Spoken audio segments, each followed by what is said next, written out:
What's up, everyone? Welcome to Program Your Remote. Today we're going to take a look at how we can unlock and start a Chrysler 300 if the key fob dies. I'm going to be demonstrating on a 2020 Chrysler 300 in this video, but it will be the same on several different years. So I've taken the battery out of this key fob to demonstrate. As you can see, none of the buttons are working and our door's locked. So the first thing we need to do is remove the emergency key that's in the bottom of the smart key. That's done by pressing this release on the back and the key will slide out like that.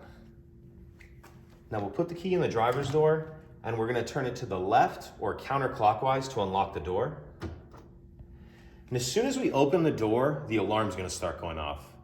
How we're going to stop the alarm from going off is we need to start the vehicle. And how we're going to start the vehicle with the dead key fob is we're going to get in and start it as we normally would, except we're going to use the top of the key fob to press the stop start button.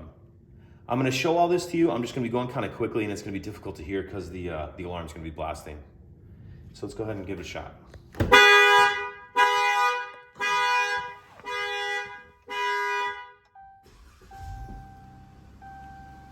So that's it. Pretty simple. If you have any questions, please let me know. If you could take a second to like and subscribe, it helps us out and I'd appreciate it. Thank you.